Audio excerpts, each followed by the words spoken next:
सम्मानीय सभामुख महोदय, यो बजेट विनियोजनको बारेमा छलफल गर्दाखेरि एउटा हिन्दीमा कहावत छ, कहाँबाट सुरु गरौँ कहाँ खत्म। भर्खर एउटा सत्तापक्षको सांसद नाउँ नभनौँ तर उहाँ सुनिराख्नु भएको छ, भन्नुभएको थियो कि बजेटको बारेमा तपाईँ किन जहिले पनि बोल्नुहुन्छ। बजेट बनाउँदाखेरि प्रधानमन्त्री खुसी छ कि छैन? प्रधानमन्त्री खुसी हुनुहुन्छ कि उहाँको क्षेत्रमा बजेट गएछ? बजेट बनाउँदाखेरि सम्बन्धित मन्त्रीहरू खुसी छ कि छैन? खुसी छन्, किन आफ्नो क्षेत्रमा हालेको छ। बजेट बनाउँदाखेरि जसले मन्त्रीलाई नियुक्ति गर्ने नेता खुसी छ कि छैन? सत्तापक्षको जुन अर्को ठुलो घटकको सभापति खुसी छ कि छैन? उहाँको जिल्लामा बजेट गएछ। बाँकी सांसद किन तपाईँहरू बोल्नुहुन्छ? तपाईँहरू त यति पनि ध्यान, तपाईँ 4 चोटिको सांसद हो। वास्तवमा मलाई ठिक लाग्यो उहाँले मानिजीले जुन भन्नुभयो, तर यसको बावजुद पनि जनताले पनि मलाई भोट दिएछ। अनि एउटा कुरा म भन्न चाहन्छु कि नेपाल सरकारलाई म आग्रह गर्न चाहन्छु, यो 4-5 जिल्ला जुन भाग्यमानी जिल्लाहरू छन् त्यसलाई नेपालमा राखौँ, बाँकी 77 जिल्लाको 72 जिल्लालाई लिजमा दिउँ, अर्को देशलाई, अमेरिकालाई दिउँ, चाइनालाई दिउँ, भारतलाई दिउँ। अब त्यस कारण जब बजेटै जाँदैन भने त्यो जिल्ला नेपालमा किन राख्ने? खाली ट्याक्स लिनलाई राख्ने? शहरी विकास मन्त्रालयको म स्टार्ट गर्छु। काठमाडौँमा 3 करोडको दरले 131 योजना छ। यदि काठमाडौँ जिल्लामा, यदि काठमाडौँलाई जिल्ला मानियो भने, काठमाडौँ जिल्ला छ भने 131 योजना छ भने मेरो जिल्लामा त कम्तीमा 15-20 वटा त पर्थ्यो। ठिक छ, म 131 को भाग खोजेको होइन, 131 खोजेको होइन। सर्लाहीको जनता, सर्लाहीको जनता सेकेन्ड ग्रेड नागरिक छ, त्यहाँ त कम्तीमा ठिक छ 20 राखिदिए हुन्थ्यो, 30 राखिदिए हुन्थ्यो। यो बजेटलाई निजी सम्पत्ति ठानेर जुन हुन्छ, डलधुरामा सुदूरपश्चिममा एउटा गेटा मेडिकल कलेज पनि गर्ने सबै हामी ताली बजाएँ। डलधुरामा मेडिकल कलेज खोल्ने, तर मध्य प्रदेशमा एउटा पनि मेडिकल कलेज नखोल्ने। यो जुन प्रक्रियाको जुन छ, अनि त्यसकारण मैले बजेटको विनियोजन हुँदाखेरि वक्ता माननीय सदस्य एकछिन रहनुहोस्। माननीय सदस्य महेश भर्तौला के भन्न खोज्नु भएको छ? मैले नियम 26 बमोजिम उभिएँ। मेरो नियमापत्ति नियम 20, 21, 23। सम्मानित सभामुख महोदय, छलफलमा सहभागी हुनुभएको माननीय सदस्यले असाध्यै आपत्तिजनक विषय यो संसदमा राख्नुभयो। विनियोजन शीर्षकमा छलफलमा उहाँ भाग लिनु भएको छ। देशलाई काहीँ कतै अर्को देशमा, अमेरिका लगायत देशमा गाभिदिउँ भनेर संसदको रोस्टमबाट यस्तो आपत्तिजनक, यो त देश गाभिदिने भएन, हैन लिजमा दिउँ भनेको छु। जब तपाईँ त्यहाँ बजेट राख्नु त तपाईँ किन यो अभिव्यक्ति राष्ट्रघाती अभिव्यक्ति हो, यो देशद्रोही अभिव्यक्ति हो। गम्भीरताका साथ कारबाही गरिनुपर्छ। मन्त्रीले आफ्नो जिल्लामा राख्छ भने यो कारबाहीको विषय हो। सर्लाहीमा बजेट किन माननीय सदस्य नियमावलीको मात्र विषय होइन, यो कारबाहीको विषय हो। मैले समय दिएको छैन। मैले माननीय सदस्यलाई सम्मानित सभामुख महोदय, म फेरि पनि आग्रह गर्न चाहन्छु, यो रेकर्डबाट हटाउने मात्र कुरा होइन, यो मुलुकको स्वाभिमानको विरुद्धमा, सार्वभौमिकताको विरुद्धमा, राष्ट्रिय अखण्डताको विरुद्धमा एउटा सांसदले यो संसदको रोस्टरबाट उभिएर यस्तो अभिव्यक्ति दिने कुरालाई कारबाहीको विषय बनाइनुपर्छ। उहाँलाई थप बोल्ने दिने कुरामा पनि संसदबाट सचेत गराइनुपर्छ, कारबाहीको विषय बनाइनुपर्छ। यो माग गर्न चाहन्छु। उहाँको अभिव्यक्ति विगतमा पनि राम्रो छैन। समानुपातिक सांसदहरूलाई गाली गलौज गर्ने गरिरहनु भएको छ। कारबाहीको विषय बनाइयोस् अविलम्ब। सामान्य सभामुख महोदय, उहाँलाई यसभन्दा अगाडि बढ्न दिनु हुँदैन। उहाँको अभिव्यक्ति बेठिक छ। राष्ट्रघाती अभिव्यक्तिलाई हामी सुनेर बस्न सक्दैनौँ। सामान्य सभामुख महोदय, कारबाहीको विषय बनाइयोस्, रुलिङ होस्, उहाँको विषय हटाइयोस्, कारबाहीको विषय बनाइयोस्। धन्यवाद।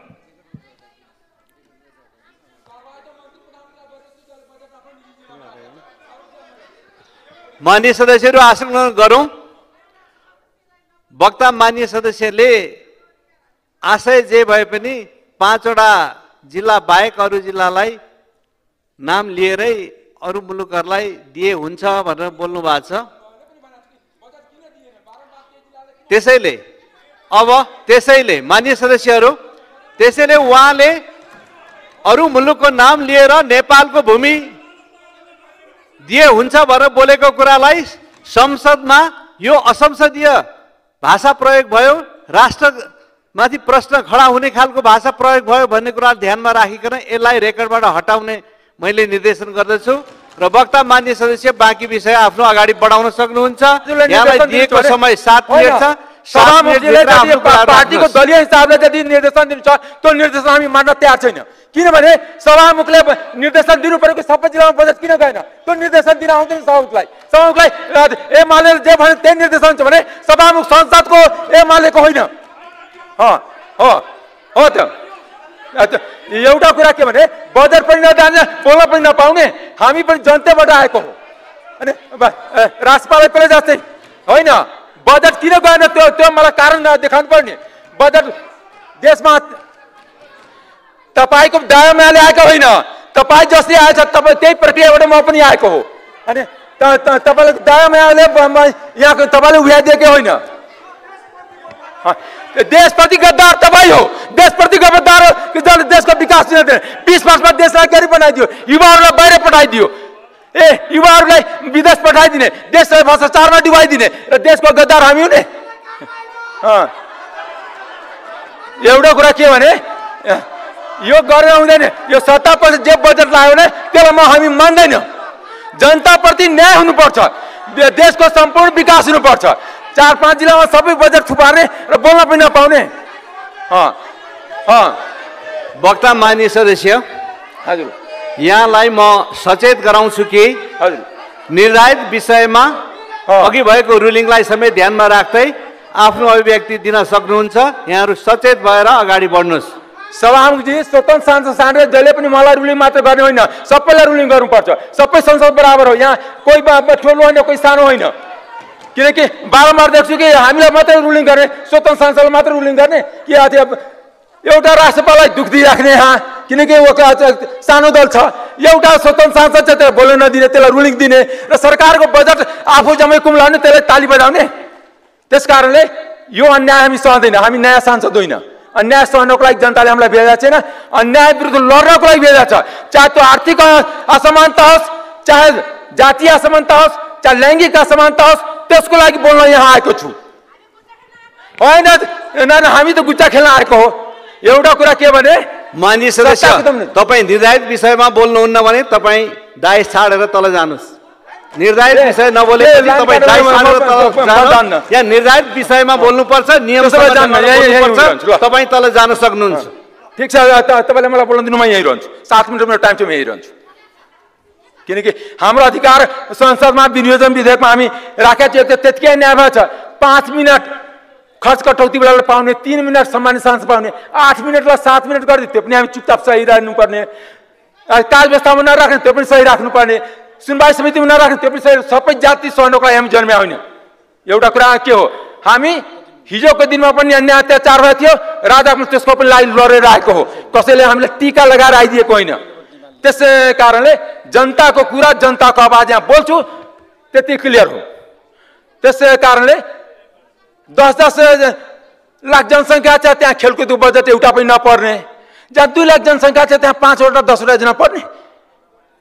सिधा कुरा नि वर्षौँदेखि किसानलाई अनुदान दिइराखेका थियो उखु किसानलाई त्यो अनुदान नदिने अनि हरेक तिरबाट सर्टेन व्यक्तिको इन्ट्रेस्ट पुरा गर्नलाई जुन बजेट विनियोजन भएको छ त्यसको खिलाफमा स्ट्यान्ड गरिरहेछु गर्छु यो मेरो प्रतिबद्धता हो जनताप्रति प्रतिबद्धता हो र जहाँसम्म देशको कुरा भन्यो देश जसले 30 वर्षदेखि शासन गर्यो देश कंगाल उसले बनाएछ देश भ्रष्टाचारको दलदलमा उसले फसाएछ अमरेश सिंहले मन्त्री बनेर भ्रष्टाचारको दलदलमा फसाएको छैन देश युवाहरूलाई खाडीमा उसले पुर्याएछ मलेसिया उसले पुर्याएछ आज दुनियाँको ग्रे लिस्टमा उसले पारेको छ अमरेश सिंहले पारेको छैन त्यस कारणले यो जुन जहाँसम्म देशको राष्ट्रियताको कुरा हो हामी माथि कसैले क्वेसन उठाउन सक्दैन त्यस कारणले संविधान नसिकाउनु संविधान बनाउने मान्छे मध्ये पर्छ संविधान पढ्ने मान्छे पनि हो हामीलाई संविधान नसिकाए हुन्छ संविधान बनाउने मान्छे मध्ये हो पढ्ने मान्छे मध्ये हो हामी नपढेर त्यतिकै संविधान बनाएको होइन त्यस कारण मेरो एकदम क्लियर छ